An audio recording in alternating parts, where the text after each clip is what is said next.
Right, let's get started on these questions. First things first. Actually, I could take my headphones off at the moment, although if they miss an alert, who knows. Anabots are terrible. I tried it as Winston and I don't feel it improved my aim. Yeah, I can imagine why. Let's see. Do you ship Mei and Lucio, aka Musio? No. No, I don't think I ship any of the Overwatch characters. No. There'll be no reason for Mei or Lucio to have any meaningful interaction until the formation of new Overwatch, and even then they're two radically different people. I watched Seagull play Mei. He doesn't use M1 often. Is it because he has good aim? Yes, is the short answer. And B, like, I imagine if Seagull is playing Mei, he's probably playing it in Grandmaster, at the very least. Master to Grandmaster. And those players are probably playing Dive and playing Tracer or Genji or even Winston into Mei. Unless the Winston has just landed, you probably can't freeze any of those. The second they're going to start getting frozen, they're going to realize, hey, I'm being frozen. And then they're going to use a movement ability and get away. So when you're playing Mei, you've got to be very aware of the heroes that can use movement abilities to get away and then react accordingly. So if you're fighting against the Genji and he's just dashed, you can just force him and kill him because he can't deflect anything, so you just run up to him, hold left mouse button, and he'll die. But if he hasn't dashed in a while and you just start freezing him, you're probably just forcing the dash. So if you just run up to him right-clicking, you're more likely to get more damage on him, and then you're more likely to finish him off after he sort of is forced away. So it depends on what you want to do as well. If you do just want to get rid of the Genji, you can just run up to him holding mouse 1, and then he'll go, oh no, it's cold, and then he'll dash away and sprint to safety or whatever. But if you do want to actually kill him, right mouse button is going to work better. Part of it is just because Seagull has pretty good aim. Should we be spamming these questions? Just ask them once, I just run down the list. Usually manage to get everything. Good maps for me, 2 CP maps. I saw falling out of vogue just due to Sombra and Dive meta. Like Dive meta, basically everyone's mobile enough to get past him, past the Mei wall, so it doesn't really matter. You put the Mei wall down and then everyone just jumps over it, and who gives a shit, really. I would say, but in general, like if they're not running Dive, 2CP works extremely well. Just make sure you're splitting the team up. King's Row first point works very well. Hollywood first point is so-so. It's a little bit trickier, just because you generally defend from a bit further back.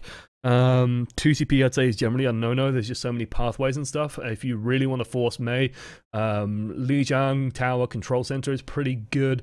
Other than that, like Sanctum, kind of. If you win the first battle, you can really take an aggressive position and really hold close to their spawn and just keep on walling them off and make it really hard for them to come in. They either have to take the pathway around, like the flank route, which is like a really narrow pathway, or they have to run through the main choke. There is actually an outside pathway as well that no one ever takes, but again, it's just putting you in front of a small doorway, which A loves. So you just spot which way they're going, you put the wall up, and then it's fine. So I'd say those work. Most 2CP maps, perfectly fine, because people are pushing through a single choke, so you just let 1 or 2 through, put the wall up, and then win the fight. It's pretty simple. Taimu has good aim, indeed. Mentioned in Japan talk, World Cup talk will be tomorrow. Thoughts on taking Mei walls down early? Only if there's a purpose behind it, like if you trap someone to your team, or you fucked up a wall, then bring it down early, but otherwise... unless you mean like on attack or the person attacking into the Mei wall, then sure, like you should be putting damage into the Mei wall, especially if you are a high damage hero. You could be surprised how easy it is for a couple of people just to bring down one of the big ice blocks and start shooting through it. You'd be surprised how many people don't expect that as well. So just taking it down and just shooting through it actually works out quite nicely. Otherwise, yeah, just you can leave it up quite often. The longer it's up, the longer it blocks people. As long as someone on your team isn't stuck on the other side, then by all means leave it up. If someone is stuck on the other side, you probably want to bring it down relatively quickly. So stuff like that. Deadeye for zoning or getting kills on low health heroes. Little column A, little column B, depends on the situation. In general, like... Deadeye can do a number of things. It is good for finishing fights and just finishing people off. Especially if you are if you have a Deadeye, you should be keeping track of deflect. You should be keeping track of defense matrix, barriers. If they have a Widowmaker, where's the Widowmaker? All that kind of stuff. You should be keeping like track of anything that could kill you during the Deadeye. If you notice that there's like a part of the fight where that just isn't the case anymore. Like, Widowmaker is dead, or Genji's just finished using Deflect, and you're in a location where you're relatively safe. Feel free to pop Deadeye, then suddenly you'll see the enemy team scramble away from the objective, just try and get whatever damage. If you can get 1 kill off it, then it's fine, and just try and do something with that. What Deadeye can also do is if people are already fighting and you're coming back and rejoining a fight, which is sort of the case at the end of the video here, people are all fighting around the point, and then you sort of run to the flank, and then you draw Deadeye. You'd be surprised how often you can catch 1 or 2 people with that, especially with the increased charge rate on sort of the first second now. It's very easy to catch 1 or 2 people. So if people are already distracted and you suddenly pull out a Deadeye, people, you know, they've already used their abilities. They're mid-combat, so they've already used all this stuff. Very easy for you to just bang out 1 or 2 kills. Let's see, can you summarize the optimal Nepal attacking routes or holding points? Yes, I can, actually. We'll do that in a second while I answer the next question, which is from Scrimglin. While I do this. Play, arcade, create.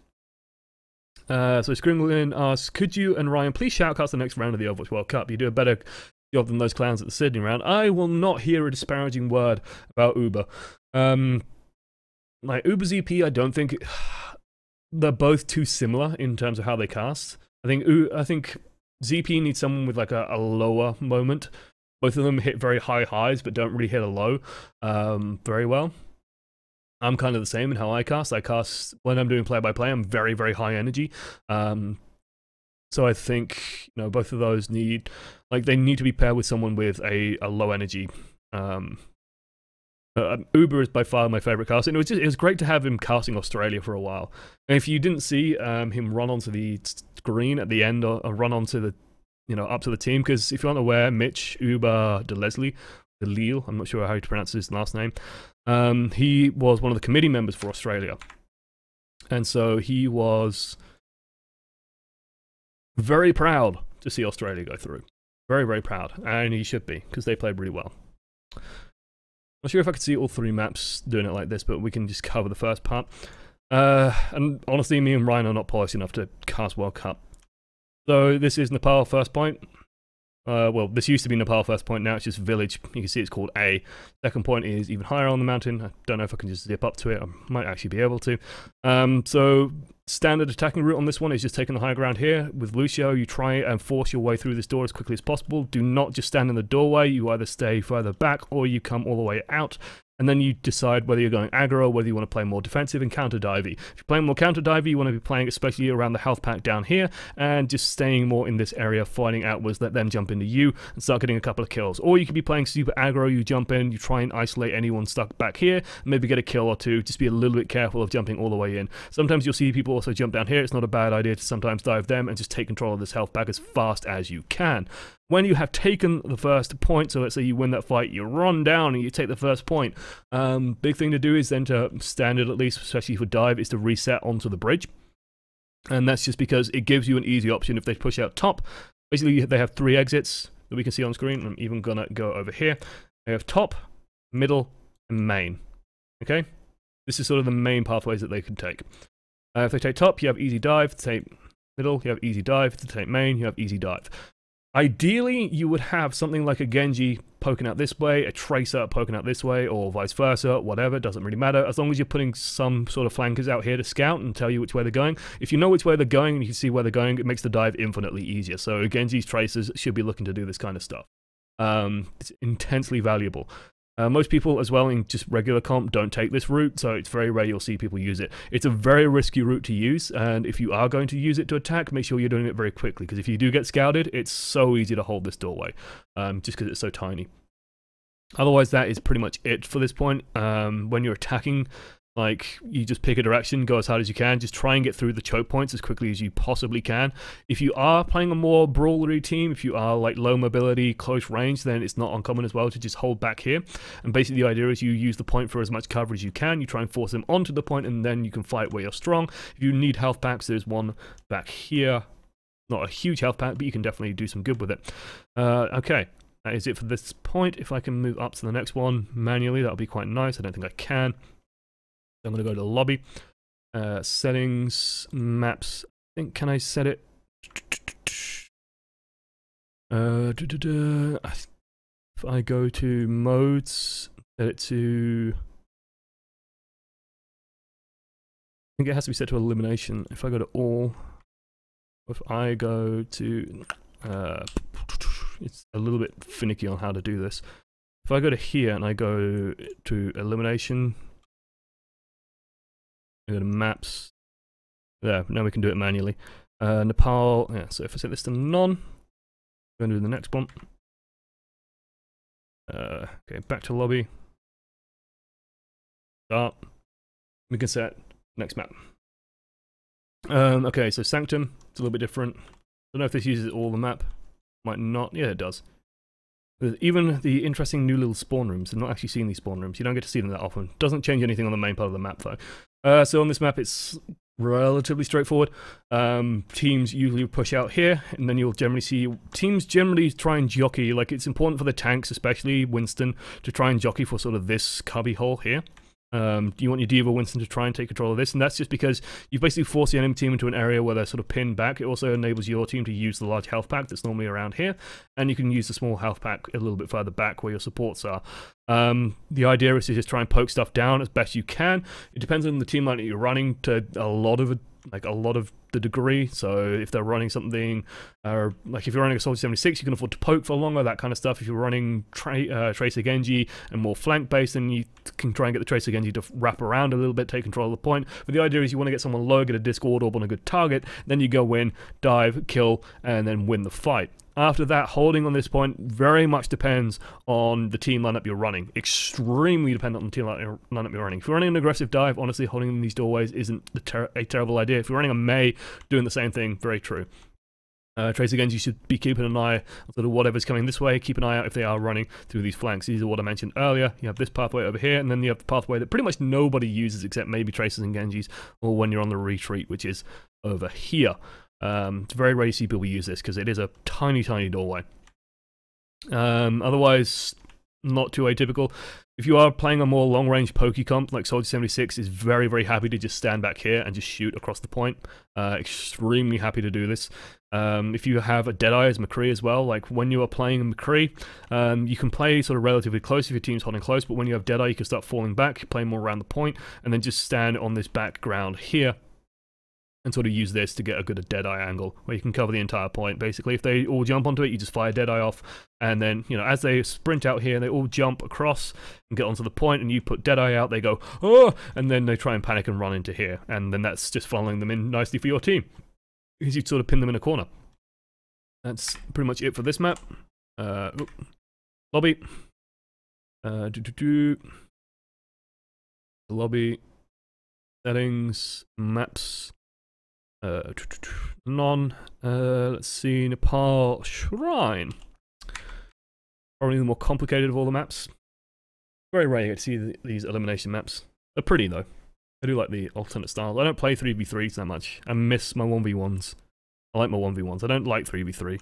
Dependent on other people too much. Alright, otherwise not too much changes. Standard first attack angle is literally just going straight out. Most teams will just take main and just try and get on the point as fast as possible. The first engagement is usually just dictated by whoever gets the best poke and whoever gets the first fighting, gets the first good straight up fight. It's pretty straightforward in terms of how the fight goes. Like, it is pretty much just a brawl on the point.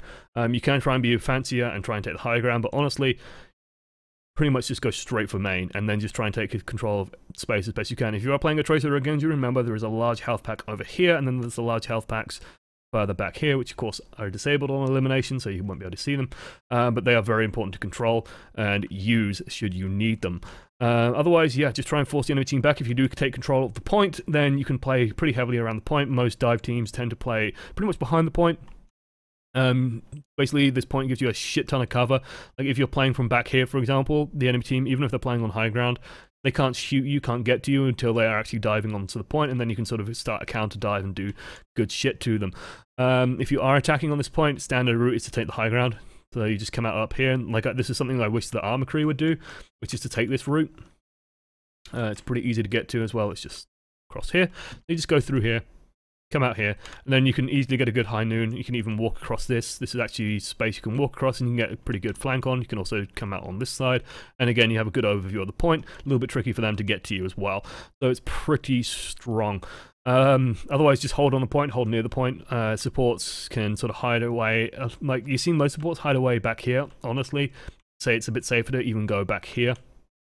Just because it's that much harder for people to get to you, and if you need it, there's a large health pack back there, but you see most teams just hold pretty much here. If they start moving in through main, then it's easy. If they move in through high ground, then you've got to pull back a little bit, use the pillar, use the line of sight as best you can, and survive. And that is it for this map. Like, that's how it simply breaks down. You could probably spend ages talking about every engagement, every angle, but those are the basics. That's the gist. Good enough for the sake of this coaching the many. Doing a bit of Q&A. Hero gallery, back to Mei. Emotes. Boom. Oh. So you got your money's worth there, Scrimglin. Only because I like you. AKTM using off-meta McCree in World Cup. Comments, occasionally he was just given too much space. He's just good on McCree. McCree is explosive. McCree can blow people up. That and like the teams he was playing against weren't that good at sort of countering him. Also because Japan's style is a little bit differently to how most people play Overwatch, and that can catch people off guard. We'll talk more about that tomorrow. Where Japan play this super aggressive style, it's very unified. It's like a really nice dive. Even with McCree, they just basically run at people and kill them. That's probably what caught Spain off guard more than anything. Like, they just weren't expecting that level of coordinated aggression. They're more used to how more European teams play it, where you just like poking down, whittle down the tanks, let's get set up, let's get set up, okay, go. And it's suddenly like this burst of aggression. With Japan, it's like, oh, they see the enemy, they go. And it's just like, oh, fuck, like, this isn't normal. And then tilt starts to creep in. He's just a very good hit scan, so something to be scared of. Egg alert, thank you, Gohan. I'm assuming that's about my head. Okay. If you could own a skin from Overwatch to stream with, which one would you pick? You mean like wearing an outfit? You see, the sad person in me thinks comfort more than anything, because I have streamed in a dress, I have streamed in wigs, it is extremely uncomfortable to do so. So I'll probably just find something comfortable. Like, is there a casual outfit? Probably not. Soldier 76 would be fun, just having like the mask on. And just playing the game from behind a mask. It'd be difficult to do.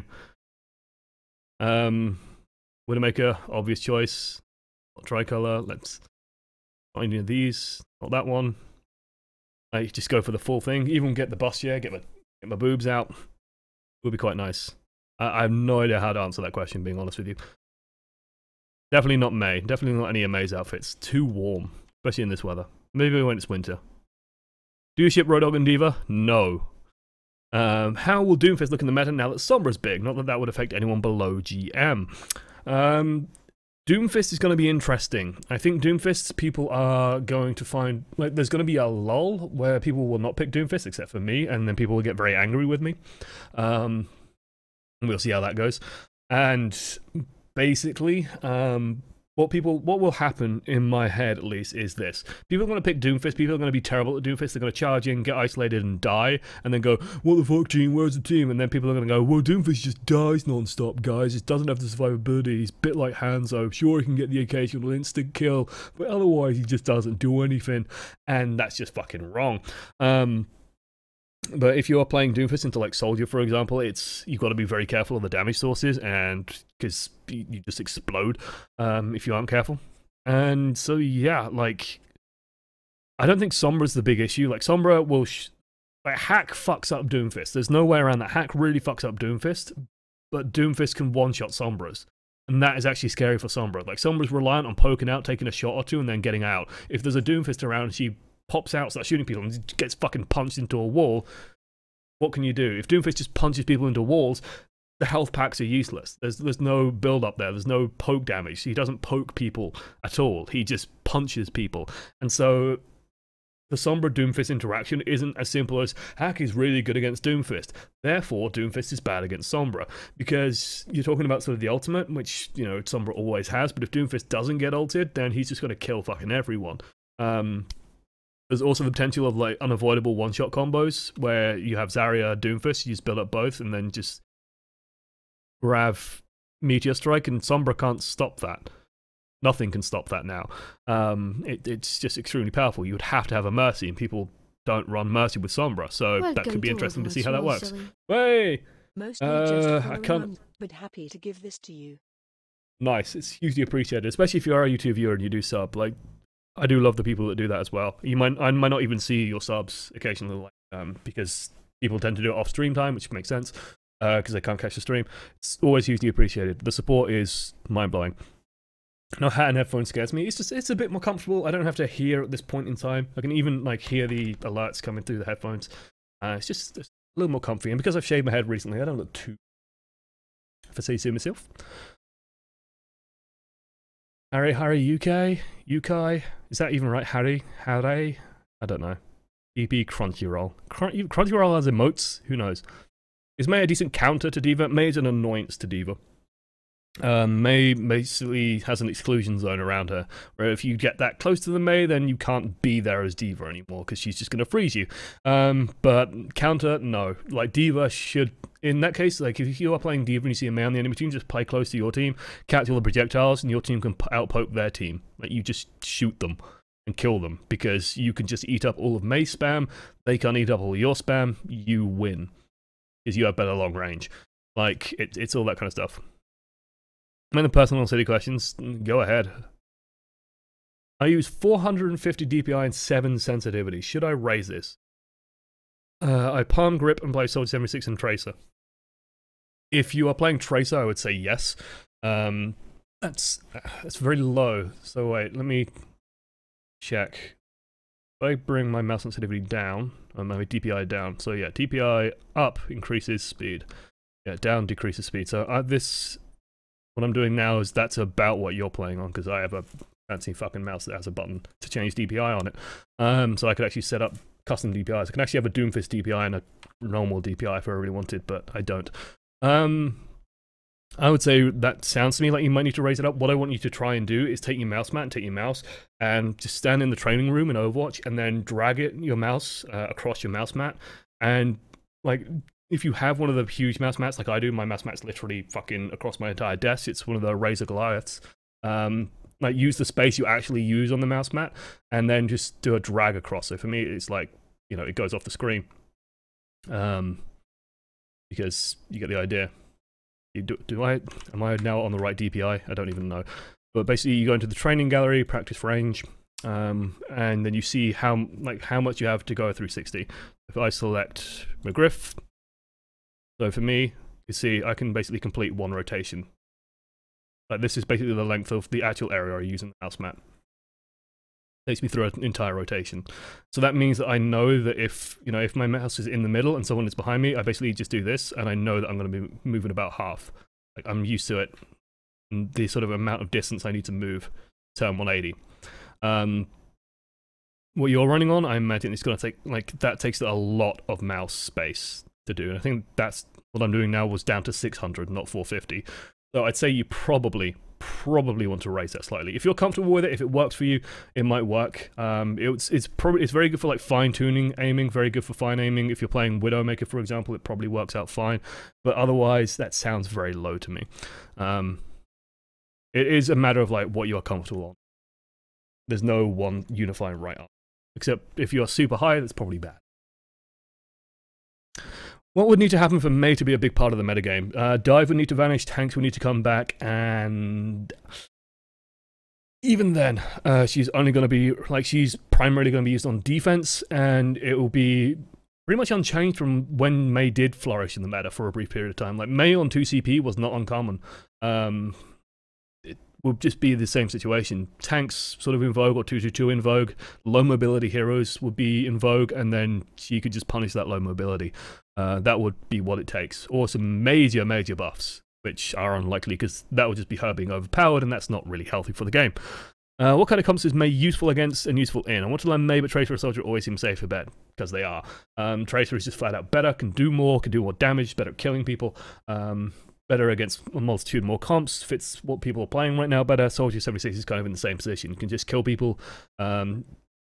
And like, it's kind of an Occam's razor situation where the simple answer of just fucking kill him is usually the right one.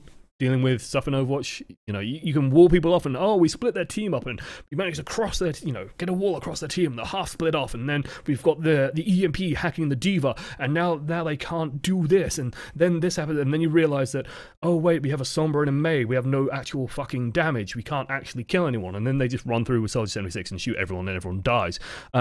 Shooting people is the easiest way to win games. Like, killing the enemy is good. So Soldier's very good at doing that, Tracer's very good at doing that, Mei is so-so at doing that, but what Mei's very good at is splitting teams in half, and like I said before, slow teams, immobile teams, even if, and teams are ridiculously aggressive as well. Like, if a Winston just jumps you and you put a wall up behind him immediately, it's very hard for the Tracer and Genji to even get through that. It will take him a little while to get around that. You can pin the Winston in and then try and kill him before he gets his jump back, for example. So you can try and play around dive a little bit like that and sort of play more peel on Mei, where you're just trying to sort of wait for them to dive into you and then push them back a little bit and sort of split off the dive from the team and then freeze people in. But you've got to make sure that if you're running that, your team has to understand that you're going to be running that and play around you, and you probably want something like a Soldier 76 and an Ana, for example. So you can put down the heal grenade, throw down the heal grenade, put down the heal field, throw down the heal grenade as well. Everyone stands clumped up, they jump on you, wall, all the healing goes out, you freeze whatever's jumped you, you win. Like, that could be quite effective. It's just if the enemy team is smart, they'll realize you're doing that and then just start poking you down from long range. If a Bew defense hero, I mentioned that's new, was introduced, what would it need to be less of a situational pick like most of the other defense characters? Basically, the problem with most of the other defense characters is that they're situational. So let's, like, can't really do it from that screen if we do it from the screen instead. So first things first, like I've commented on this before and I'll comment on it again, which is, let me get rid of my face so you can see it nice and clearly. Actually, let me move my face. Edit scene. I'm going to sit on top here. Near Widowmaker's boobs. I like being near Widow. Yeah, for this. Okay, so beneath me are the defense heroes. All right, first things first, stop thinking of things in terms of these categories that you, okay, because they're shit. They don't really mean anything. Like Widowmaker is pretty fucking good no matter what. Then the rest of them are somewhat situational. You'll be removed from the match if you remain inactive, apparently. It's quite like, I wish they'd turn that off in training. Because seriously, trying to explain something here. The thing with assault heroes is that they're very mobile, they're very just good at killing stuff. Now I'm just floating in the middle of the screen, now it's just all. If I go into play, arcade, create game, I think this doesn't kick me if I actually just run my own game. It's less likely to kick me for being AFK, which is silly. But training does for some reason. Okay. Let's bring Widow back because I'm more comfortable around Widowmaker. So yeah, these heroes beneath me, they're all situational, they're all relatively defensive picks. Like, you notice that the more flexible picks, which is the Hanzo and the Widow, tend to come out more in pro-level games or high-level games. That's just because they are better at just flat-out killing people. The rest of them are somewhat situational in their use. Tor, it is somewhat strong. Again, he's just very, very good at defense. Of course, he's shit at offense. He has to set up and has to take his time to set up. Honestly, as a defensive pick, he's not too bad. The big issue is, like, Junkrat is just bad at killing stuff. He does a lot of damage but can't kill things. Mei, very good at isolating targets, walling stuff off, slowing down the enemy push but doesn't kill stuff well. Bastion is just predictable, easy to play around. It's easy to figure out where he is and do stuff about it. The reason why Hanzo and Widow are still sort of in vogue is because you can just bring them out and you can start killing the enemy team really effectively. And honestly, this is what you want out of your main DPS, which is sort of the real categories, is like the DPS, the flankers, that kind of stuff. Your DPS needs to be able to kill stuff. Genji can kill stuff, McCree can kill stuff, Pharah can kill stuff, Reaper can kill stuff, Soldier can kill stuff. Sombra can't, so she's being played more in the support slot than she is in the DPS slot. Tracer can kill stuff. Bastion can kill stuff, but when he gets found and shut down, he can't kill stuff anymore. Hanzo can kill stuff if he can hit the shots, but it's not reliable. Junkrat can't kill stuff at high level. Mei can't really kill stuff at high level. Torbjorn can kill stuff and can lock down a point, can give your team a lot of support, so he sort of fills this weird support DPS niche, so he kind of does get played. He's pretty strong against Winstons when they dive, stuff like that, so he does actually have uses. Widowmaker can kill stuff, but if she starts getting focused, she just vanishes. Like, she can't do anything. Even like Roadhog. You know, when people are talking about triple tank, they usually, you know, you can think of it as like double tank plus Roadhog. It would make very little difference, and there was like to me, a very clever tweet by the devs of, you know, would people complain about triple tank if they move Roadhog from here to over here? Would they still call it triple tank? Would they still complain about it? How would they complain about it? Like, the fact that it's 3 tanks is kind of meaningless if Roadhog is, well, was back then more of a DPS than a tank. So in that case, like, do these categories really mean anything? And the answer is probably not. So that's part of the reason why defense heroes just aren't very good. They're just very situational. There are going to be times and spaces where Junkrat can be strong, and anytime there's a choke point that the enemy team has to move through, anytime fights are in closed environments, Junkrat can be pretty good, because then the damage becomes more reliable. So there are options for Junkrat, but he's just... It's just a case of, like, you can pick Junkrat, or you can pick Soldier 76. And in most cases, you're going to pick Soldier 76. You know, it's not necessarily also the case of, like, in pure isolation, sure, you can make arguments for Junkrat, but it's not in isolation. It's going up against, do we pick Soldier? Do we pick Farah, that is just more reliable in landing the shots, synergizes better with Mercy, has a better ultimate, all this kind of stuff, has better mobility. The competition's a bit too stiff, basically. Okay, we can chat back. Sorry, chat. Feel like I'm ignoring you. Best reaction for Deadeye from the flank. Blow defensive ability, find cover as fast as you can, pray. It's all you can do. If you mean it like as a team,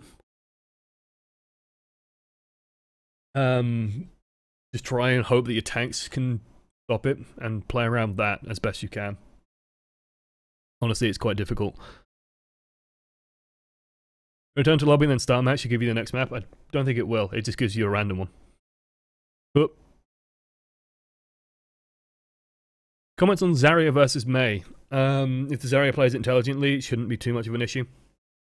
Did you see the Widow cosplay at Overwatch World Cup? Yes, I did. He looked pretty good, not gonna lie. The Reinhardt cosplay, like, that was fucking insane. And then there was also, like, there was the really professional Mei, like, he stood on stilts inside the outfit, like, clearly a fucking huge outfit. Default skin Reinhardt, and he looked fucking amazing. And then there was this other guy who was in, like, the red Bloodheart skin, but it was sort of made to fit him, and it looked a bit clunkier and not quite, you know, it wasn't quite perfect. And so it's just like, you got this perfect Reinhardt and you got this guy, and I felt so bad for the other guy because it's clearly like a big outfit and difficult to wear, and then he must have walked there and then seen this perfect fucking Reinhardt and gone, ah, shit. Still, it was cool to see, like, the Doomfist as well. Like, that's fucking incredible considering how short of a time. I don't know if Blizzard sort of gave that guy info and sort of, you know, they set up like because he's a personal trainer, I think, the guy who's doing the Doomfist cosplay, and I know that Blizzard do pay cosplayers occasionally to come and do stuff for them, so I don't know if he paid or was given stuff, or he just made it super quick, who knows.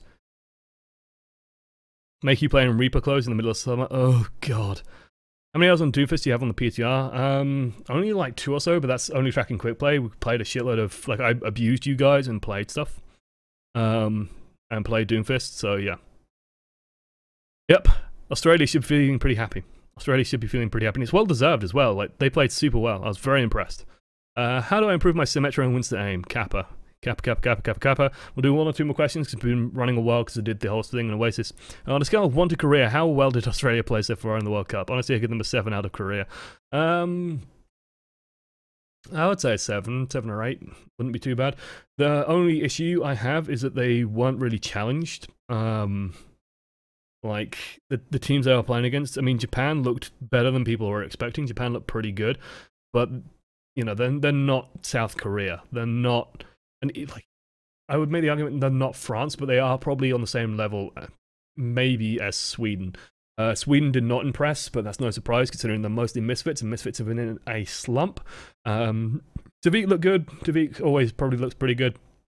Chips looks good. The rest of Sweden looked okay, but not, like, it's not the dominance that you would expect out of Sweden. Like, when you hear Sweden, you think, oh! But honestly, they looked pretty much on the same level as Finland, and Finland looked shaky at points. So, yeah.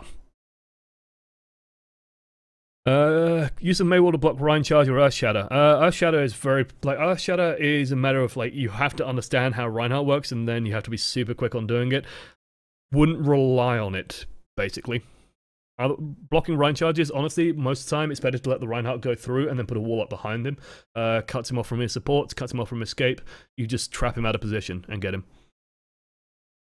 If you could choose, Orisa's gun is hit scan or a shield blocks enemy characters too. Hit scan. That would be broken. You would just kill people. The Doomfist cosplay arm was made by a design fabrication studio. Okay, that makes sense. So yeah, they had it pre-made for him. Anyway, thank you guys for watching to the end. This is the end of Coaching the Many. Thank you to Firebrand22, but now I'm going to read his name properly as he's written it. F1R3 Burr for 22. Thank you.